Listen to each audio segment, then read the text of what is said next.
10th to 21st century.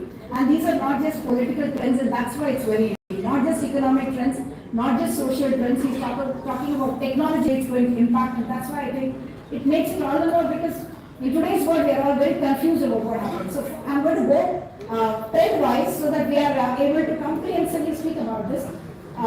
You speak about the decline of the US and the Western world, and you also say that the liberal world order that was established after World War II is actually something that's going, and a new world is emerging. What is the evidence that this is actually going to be dying and something new is going to be emerging?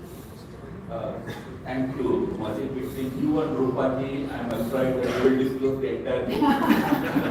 Then my publisher will be very unhappy, because if everything is disclosed, people don't buy and read. I can tell you there's a lot more, so many nuggets of information and ideas that make it very fascinating read. I actually did it in one go. Oh, thank you. And let me also at the outset clarify, I don't have any hard time to Trump. It has nothing to do with what Trump is doing. But on a serious note, you see that India became independent in 1947. One very prophetic speech given by Rishi Aurobindo. It was not remembered by the country, except for a few eminent people. Not many people probably are aware of it also. In that he says that why is India after all becoming independent? Is it just that it doesn't like British rule? He says no, of course, British rule should go. That's the first stage. But he describes 5 stages of India's mission as an independent nation. In that he says the final stage is to create a global family and elevate this humanity to a level of heaven. He had a big vision. It's his five-stage vision. We could not do anything after 70 years of Delhi. The reason was we just became independent in 47, and new order was taking shape. We were not in a position to play a role. So today, after 75 years, that order is slowly receding. You see confusion all around. Some may say that it is, kind of an atavistic type of situation. But I see it as a transition happening from old order to new order. When transition happens, in between there could be a lot of confusion. That's what we are seeing. It's a disorder now actually. From order to disorder, moving into another order. When you move into that new order, will India be ready to play a role? If India really wants to play a role, it must understand where is the world going. Our problem is, please don't take another way. At one level, we are very romantic people. We think nothing short of Vishnu. Ma'am, also talking about Vishnu. We don't think anything less than that. Where we want to be. But at this same time, we are so lethargic that we don't know that from here to Vishnu, so much travel is involved. For us to understand where is that word going to start, this I did 10 important points. I said 10, it can be 11, it can be 12. Scholars can add more points. But I think that these 10 are going to be very important characteristics of the new world. Actually, you took a template which is very nice about how it can be, and you spoke about the old Cold War era was there, that's gone, and then you have now a US and a China, and is that a new Cold War era that is coming up? That's something that you are looking at, and how is that going to impact a country like India? Oh, certainly, I devoted a full chapter to new Cold War. We have seen, many of the elders here have seen the old Cold War between the Soviet Union and the Western powers. But the new Cold War, which will be taking place between China and USA, we are already witnessing it. It's already happening. But the very big difference here is when the old Cold War was being played out between these two powers, there were no other big powers in the world. It was only Soviet-led grouping and Western-led grouping. These were only two groupings. The rest of us, India, Indonesia, all of us decided we are not any big players, so let us create a non-aligned movement. Neither here nor there movement, I call it. So we created a non-aligned movement, we were happy with that. But today's situation is not like that. We are ready to stand up and say, you fight. It's your destiny, you fight. But we are not going to be a party to that fight. So there is a huge section of middle powers that is developing. Those middle powers will play an important role. India will be one of those middle powers. That's why while this Cold War will probably continue for some more decades to come between USA and China, It's not necessary that world will be becoming a bipolar world. Instead, it will be a multipolar world with a lot of middle powers have emerged in the world today. Very interesting this multipolar world that you speak about, because many of these countries are now trying to, or rather you also recommend that you must have regional multilateralism, as you call it, because it's no longer a bipolar world, as you mentioned. Of course, for a little period, with America thinking that it is the one and only, you did have that it rising as a power. And you also speak about something very interesting, that it's not just state players, it's going to be non-state players as well, and you list not just terrorist organizations, you say it could be religious organizations, it could be multinational corporations, tech giants, and he also speaks about media giants, social media influencers, social media also can play a role that can actually, are you saying, it can threaten the sovereignty of nations and become a global influencer in that sense, in that power play? Of course, I again, beyond multipolarity, I talked about the heteropolarity in one chapter. Slightly new development for all of us. What is today happening is beyond the political states in the world, sovereign states in the world, there are certain entities which have become bigger than sovereign nations. I give you one example. I was in Hungary recently. I attended a conference where keynote was delivered by the Prime Minister of the country, Mr. Viktor Orban. By the way, Viktor Orban is considered one of the very strong leaders in Europe today. But Viktor Orban begins his speech by saying that the biggest threat to my country is, and I thought he would talk about Russia, or he would talk about maybe America or somebody. He said biggest threat is coming from George Soros. Now who is George Soros? Does he have a country? Does he have an army? George Soros is a big investor, honestly speaking. But he can be a threat to sovereign nations today. In India, in my movement, in my this foundation, that foundation is a threat to us. How come NGOs are a threat to us? But that is the reality. We have entered into a world where NGOs also can be powerful players. Tech can be a powerful player. Elon Musk, who can never become the president of America in his lifetime, because American Constitution does not allow somebody who is not born in that country to become the president, unlike India. India has a constitution, but America doesn't allow. So he will not become the president of America anytime. But he is starting a new political party. What is his background? He is a tech guy. Now he is threatening Trump. That is the kind of world we are entering. Why I am saying is, this is heteropolarity, whom we called as terrorists until yesterday. Taliban, rulers of Afghanistan today, whom we called as ISIS until yesterday, rulers of Syria today. You have to deal with them.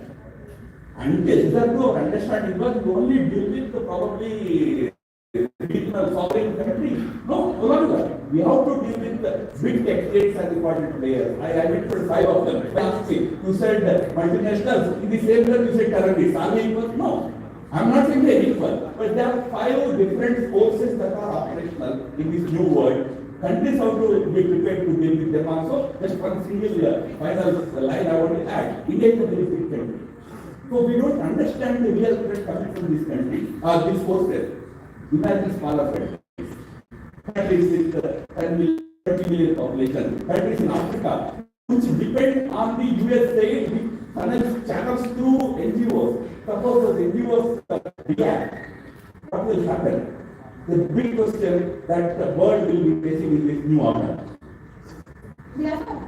Very interesting international trend that you talk about is after the World War II, we had these agencies like the UN coming up, and now are saying that there's a perpetual decline of something that all of us are saying that they are being ineffective in performing the role that they were meant to perform.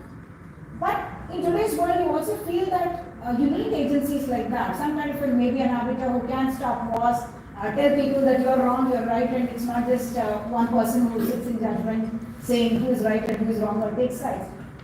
Is it possible to revive these organizations? How do you expect the world to be able to be governed in such a place where you don't have actually global governance?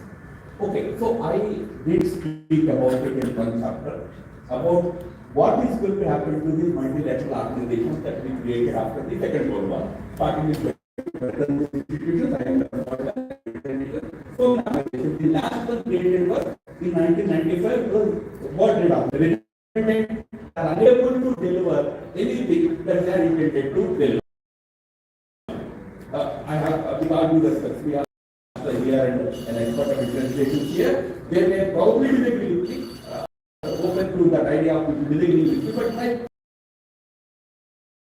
to build a new multilateral order based on which respects regional multilateralism or unilateralism or plurilateralism.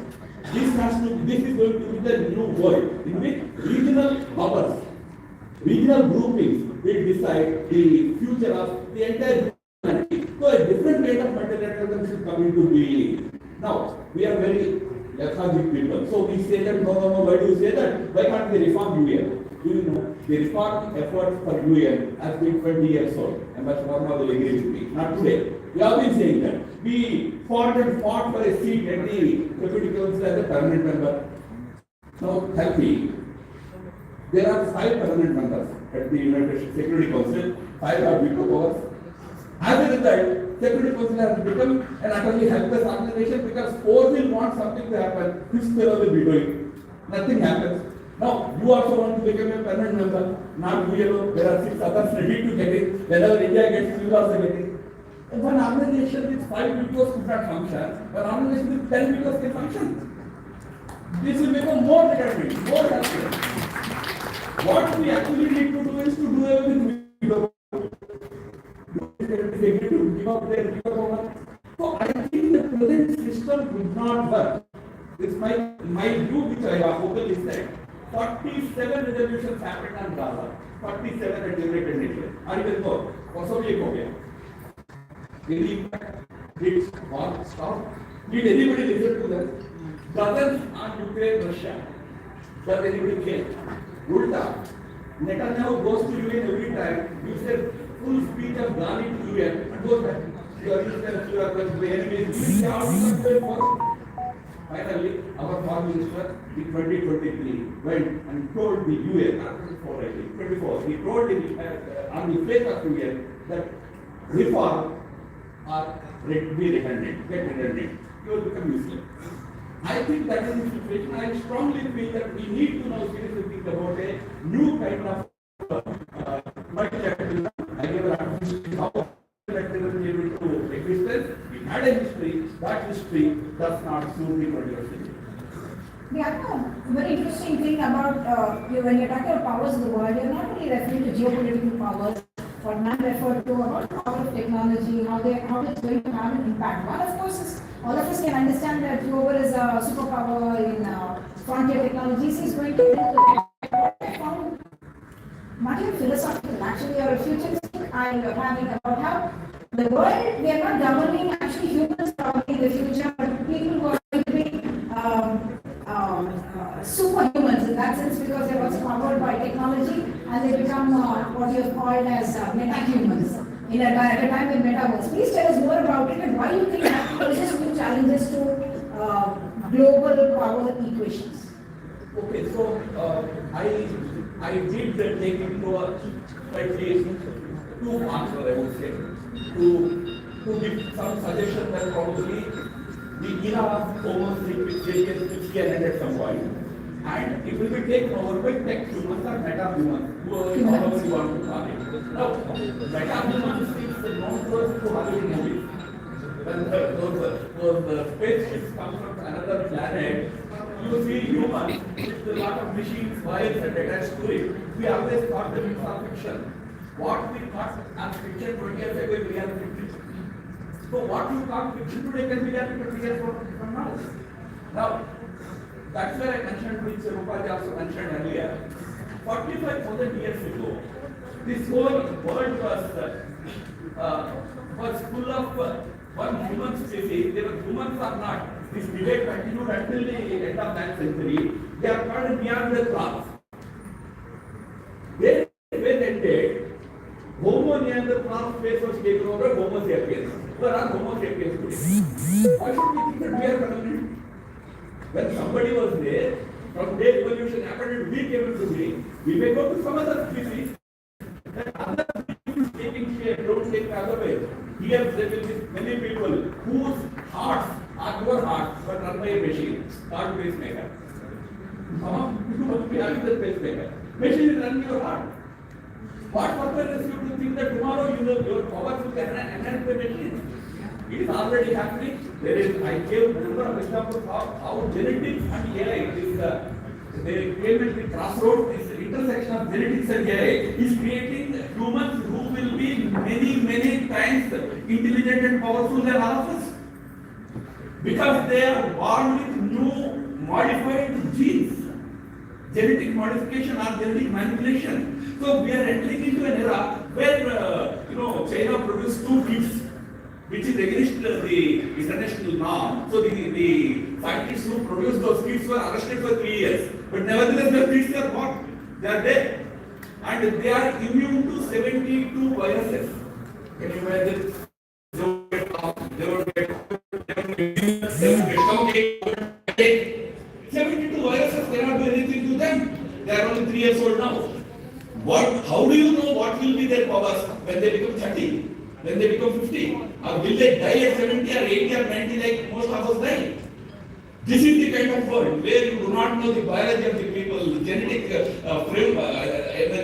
structure of the people. That's the kind of world we are entering. So, bottom line is, do you want that world to continue like that or want to stop? You want humans to remain. You don't want humans to go away. If you want them to remain, you have to think about it. How to stop technology at some level. Can you stop it? Can technology be stopped? So many questions are there in the concept that is not I discussed in the technology chapter. By the